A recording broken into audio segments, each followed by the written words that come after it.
ರಾಜ್ಯದ ಮುಖ್ಯಮಂತ್ರಿ ಸಿದ್ದರಾಮಯ್ಯ ಹೋದಲ್ಲಿ ಬಂದಲ್ಲಿ ಜೆಡಿಎಸ್ ಎಲ್ಲಿದೆ ಎಂದು ವ್ಯಂಗ್ಯವಾಗಿ ಪ್ರಶ್ನಿಸುತ್ತಾರೆ. ಕೋಲಾರ ಸಂಸತ್ ಕ್ಷೇತ್ರದಲ್ಲಿ ಬಿಜೆಪಿ ಜೆಡಿಎಸ್ ಮೈತ್ರಿ ಅಭ್ಯರ್ಥಿ ಮಲ್ಲೇಶ್ ಬಾಬು ಅವರನ್ನು ಹೆಚ್ಚು ಮತಗಳ ಅಂತರದಿಂದ ಗೆಲ್ಲಿಸಿ ಜೆಡಿಎಸ್ ಎಲ್ಲಿದೆ ಎಂದು ಸಿದ್ದರಾಮಯ್ಯನವರಿಗೆ ಸಂದೇಶ ರವಾನಿಸಬೇಕೆಂದು ಶಿಡ್ಲಘಟ್ಟ ಶಾಸಕ ಬಿಎನ್ ರವಿಕುಮಾರ್ ಕರೆ ನೀಡಿದ್ದಾರೆ.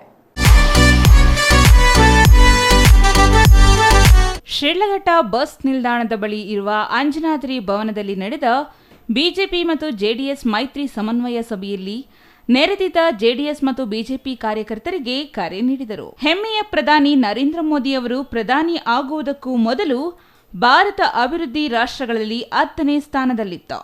ಇದೀಗ 5ನೇ ಸ್ಥಾನಕ್ಕೇರಿದ್ದು ಇನ್ನು5 ವರ್ಷಗಳು ಪ್ರಧಾನಿಯಾಗಿ ಅಧಿಕಾರ ನಡೆಸಿದರೆ ದೇಶ ಜಗತ್ತಿನಲ್ಲಿ 3ನೇ ಸ್ಥಾನಕ್ಕೇರುವುದರಲ್ಲಿ ಅನುಮಾನವೇ ಇಲ್ಲ ಎಂದರು. ಸಂವಿಧಾನ ನೀಡಿದ ಅಂಬೇಡ್ಕರ್ ಅವರನ್ನು ಸೋಲಿಸಿದ ಕಾಂಗ್ರೆಸ್ ಪಕ್ಷಕ್ಕೆ ಯಾವುದೇ ಕಾರಣಕ್ಕೂ ಮತ ನೀಡಬೇಡಿ. ಒಂದೊಮ್ಮೆ ಕಾಂಗ್ರೆಸ್ಗೆ ಮತ ನೀಡಿದರೆ ಸಂವಿಧಾನಕ್ಕೆ ಅಪಮಾನ ಮಾಡಿದಂತೆ ಎಂದರು. ಇಂದು ಸಮಾನತೆಯ ಬದುಕು ನಡೆಸಲು ಸಂವಿಧಾನ ಕಾರಣ. ಆದರೆ ಅಂತಹ ಸಂವಿಧಾನವನ್ನು ನೀಡಿದ ಪುಣ್ಯಾತ್ಮ ಅಂಬೇಡ್ಕರ್ ಅವರನ್ನೇ ಸೋಲಿಸಿದ ಅಪಕೀರ್ತಿ ಕಾಂಗ್ರೆಸ್ ಪಕ್ಷದ್ದು ಎಂದರು.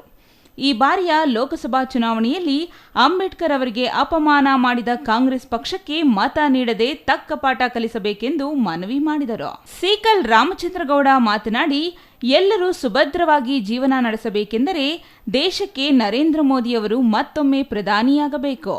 ರಾಜ್ಯ ಸುಭೀಕ್ಷವಾಗಿರಬೇಕೆಂದರೆ ಇಲ್ಲಿ ಜೆಡಿಎಸ್ ಮತ್ತು ಬಿಜೆಪಿ ಮೈತ್ರಿ ಗೆಲ್ಲಬೇಕು.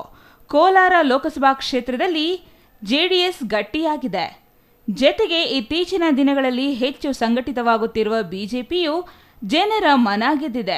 ಎರಡೂ ಪಕ್ಷಗಳು ಇದೀಗ ಮೈತ್ರಿಯಾಗಿದ್ದು ಮೈತ್ರಿ ಅಭ್ಯರ್ಥಿ ಮಲ್ಲೇಶ್ ಬಾಬು ಹೆಚ್ಚಿನ ಮತಗಳ ಅಂತರದಿಂದ ಗೆಲ್ಲುವುದು ಶತಸಿದ್ಧ ಎಂದರು. ಇನ್ನು ಈ ಸಂದರ್ಭದಲ್ಲಿ ಕೋಲಾರ ಸಂಸದ ಎಸ್ ಮುನಿಸ್ವಾಮಿ, ವಿಧಾನ ಪರಿಷತ್ ಸದಸ್ಯ ಎಂಚರ ಗೋವಿಂದರಾಜು, ಕೋಲಾರ ಮೈತ್ರಿ ಅಭ್ಯರ್ಥಿ ಮಲ್ಲೇಶ್ ಬಾಬು, ಮಾಜಿ ಶಾಸಕ ಎಂ ರಾಜಣ್ಣ, ಚಿಕ್ಕಬಳ್ಳಾಪುರ ಜಿಲ್ಲಾ ಬಿಜೆಪಿ ಅಧ್ಯಕ್ಷ ರಾಮಲಿಂಗಪ್ಪ, ಜೆಡಿಎಸ್ ತಾಲೂಕು ಅಧ್ಯಕ್ಷ ಡಿಬಿ ವೆಂಕಟೇಶ್, ಬಿಜೆಪಿ ಗ್ರಾಮಾಂತರ ಅಧ್ಯಕ್ಷ ಸೀಕಲ್ ಆನಂದಗೌಡ, ಬಂಕ್ ಮುನಿಯಪ್ಪ ಮತ್ತಿತರರು ಹಾಜರಿದ್ದರು. ಛಾಯಾ ರಮೇಶ್, ಸಿಟಿವಿ ನ್ಯೂಸ್, ಶಿಡ್ಲಘಟ್ಟ.